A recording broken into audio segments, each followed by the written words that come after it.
Today is my first day back in the studio to actually get some work done since the show. Get the drawing on the canvas.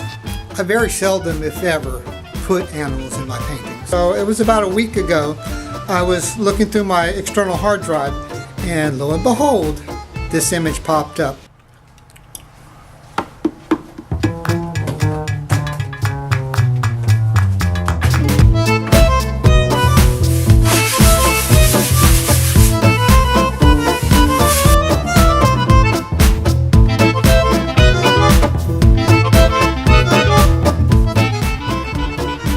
Actually got a lot done today.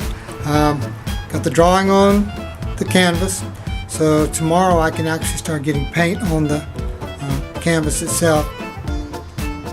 You can see where I've taped off those particular areas, so tomorrow I can start putting in the backgrounds and laying in the dark colors. And taping is kind of tedious, but it saves me a lot of work in the long run. It makes for a lot crisper edges on the painting itself.